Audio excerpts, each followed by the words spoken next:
Hey, it's John F. Gately. Welcome back to the show. And wow, we have a lot to talk about in regards to this Nashville shooting. Let's get right into it. The first thing we want to talk about is Katie Hobbs, press secretary in Arizona, and what she tweeted out overnight. Let's bring up the exchange on Twitter. This is Josselyn Berry. Berry is the last name. She's the press secretary for Katie Hobbs. This is been deleted and or she's locked her account or whatever, but this is what she said. First tweet, and then we'll get to the more explosive tweet second. If you work in the progressive community and are transphobic, you're not progressive. In other words, she say, they're always pushing father and father and father, right? Well, father. If I was to use my Boston accent. Period. End of story. I'm surprised she didn't use the phrase full stop, which a lot of progressives like to. I hate that phrase.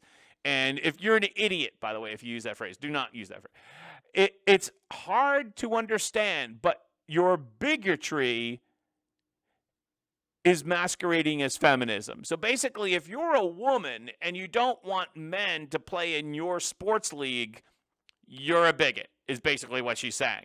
So in response to that, this follower of hers probably said, not sure these transphobic from the left posers know who they're messing with. Well, that sounds kind of threatening. But then Miss Berry follows up with this photo of this woman, which I think is from a movie way back. Us, when we see transphobes, and it's a woman with two guns, as if, this is a very threatening post. It's got to be a violation of some type of terms of service for Twitter, you would think, at the very least, because it seems as if she's advocating violence as a response, right? We're going to go out and kill all the transphobes. Now,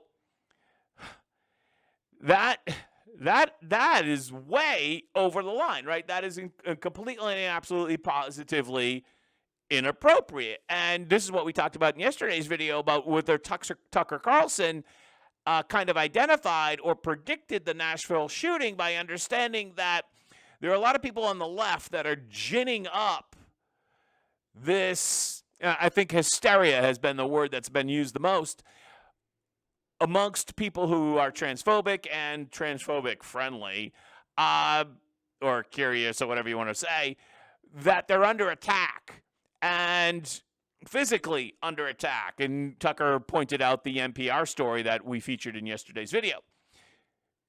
That type of rhetoric causes people to take arms, right? It seems as if it is. And in this Nashville thing. But the problem with the Nashville thing right now is that they're doing everything they can not to release the manifesto. All credit to the Nashville police and their response on the day in question, and also more or less to Chief Clark, I think that's his name, who seems incredibly level-headed in this situation. But they have not released the manifesto, which is on purpose, right? They're doing everything possible not to release it because, well, they probably don't want people to, how do I want to say this, realize what's going on, right? If they release it, it doesn't suit their narrative. It doesn't suit their narrative. They are saying basically that they're not going to release it because they don't want any copycats. And that's an understandable concern, if that's true. But the most reason why they don't want to release it is because they don't want it to confirm what we already know is true about this particular assailant in Nashville. So here comes Josh Hawley to talk about She chose this school because it was a Christian school. The police even said yesterday that she had issues with her own. I think she'd been to the school, hadn't been a student formerly. She had issues with the school itself and presumably their religious doctrine. So all of this is going to come out. This is why we need an investigation. And this needs to be treated for what it is, as a hate crime. And listen, we're seeing this across the country. We're seeing this hateful rhetoric directed at people of faith based on their religious beliefs all over. Like, for instance, from Katie Hobbs, press secretary. Josh Hawley again. We're seeing this in Missouri. We're seeing this around the country. We need to be clear about this. You can say whatever you want, but you cannot incite violence. And we need to be clear that this kind of hateful rhetoric that leads to violence has got to be condemned.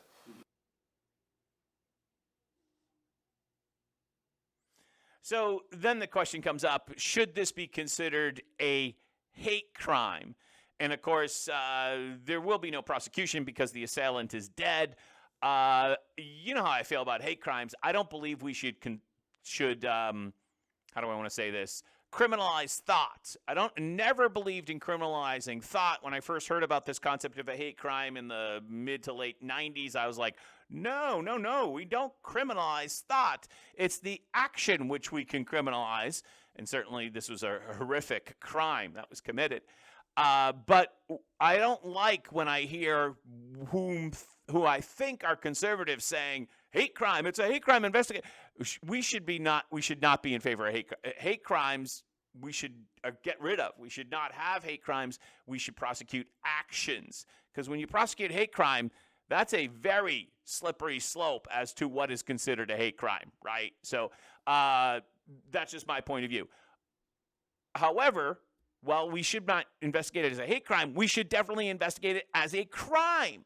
And we should find out what caused this. We should all know what's in that manifesto for absolutely sure. Now, really interesting reaction from President Biden when he was asked whether or not it should be investigated as a hate crime. Let's cut to that. Let's see if we can do it here. Do you believe that Christians were targeted in Nashville? I have no idea. John Foley believes they were. What do you say to that? Well, I probably don't that. I have no idea. He says he doesn't hate crime. Worried about. Do you believe that Christians were targeted in Nashville? What happened there was Biden was asked if it should be investigated as a hate crime. He said, I don't know. Then he said, then the reporter said, well, Josh Hawley says it should be. And then Biden laughed because it's all a big joke, right? It's all a big joke. He said, well, if Hawley says that, then I think the opposite, basically. And then Biden went back to the I have no idea point of view. To even joke about this is a horrific, awful crime. To even joke about it is a bad thing. Garland the other day was asked whether there should be an investigation as a hate crime, and Garland said, well, we don't know the motive. Isn't that what an investigation is for? And I know there's an investigation going on, but there should be an investigation into the motive, into why this happened. Garland doesn't want to look that hard at it. We'll see what comes out of Nashville. So far, they've been really forthcoming with the video, multiple videos. And I think when you hear from Chief Clark, it seems as if he wants to tell you more, but really has been convinced not to. Here in Massachusetts, we have this representative congresswoman called Catherine Clark from the North Shore. And about a month or two ago, her son, who is now a girl or thinks they're a girl, was arrested on the Boston Common because they involved in a protesting the Cop City thing in Atlanta. And they spray painted the Parkman Bandstand on the Common, I believe, and they got in a scuffle with a police officer. And so that's who Catherine Clark is. She also said that, her children have nightmares about climate change. So here she is on the House floor, I believe this is from yesterday, indicating that the real situation is that trans people are under attack. And so she's, again, part of the hysteria that can lead to these types of events, just like the press secretary from Arizona. It's the right-wing people, according to Catherine Clark, that are the danger. Not the people that are actually shooting people, but right-wing people. And, just so I'm a live and let live guy. If you're a consenting adult and you want to do whatever you want to do with your body, that's not for me, but if you want to do that, then okay. And if you want to sleep with whoever you want to sleep with, as long as it's also a consenting adult, non-related, go right ahead, live and let live. That's the way I look at it. But from a child's point of view, no way. None of this surgery or medication or anything while you're under 20, absolutely not. Absolutely not. And if you want to call yourself a girl, but you're really a boy, I should not feel compelled to buy into your misconception, right? Let's just put it that way. So let's hear Katherine Clark. Trans Day of Visibility, I rise in honor of a community that is being forced to fight for its very existence. I rise in honor of trans voices that deserve to be heard, not silenced, and not criminalized. I rise in honor of trans joy that deserves to be celebrated, not eradicated. I rise with unconditional love for my trans daughter, Riley, and I rise in solidarity with every trans American seeking nothing less than their inalienable right to the pursuit of. By the way, it's this type of speech which in Democratic circles helps you become elected speaker. Don't be surprised if she does become speaker someday, if the Democrats regain the majority. To stand in the way of that right is to stand against our most basic American values. But that's exactly what MAGA extremists are doing across this country. You see, it's your fault. It's your fault. On school boards, in state capitals, here in the speaking up for your children at school boards. How dare you? Of Congress.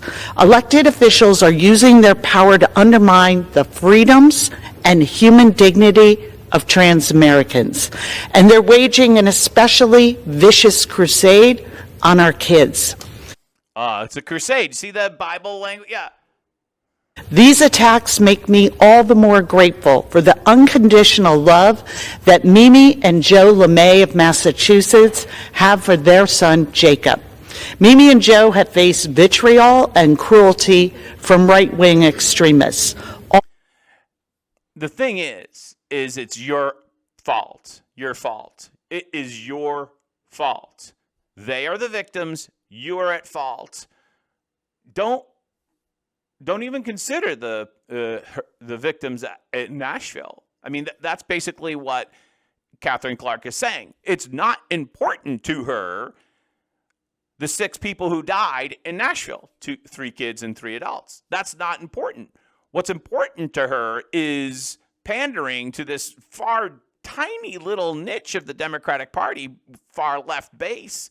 That's what's important because they are the victims, apparently, according to Katherine Clark, even though there are 6 dead people in Nashville from a shooter that apparently is transgender, which is a word I don't even like to use myself. I would like that we come up with some other word that is efficient in the English language, but does not buy into the fact that you think you're, a different gender, because which you can't be. All right, so that's the update. It's basically your fault. And don't ask any questions. Hey, I'm John F. Gately from Plymouth, America's hometown in Massachusetts. Have a great day.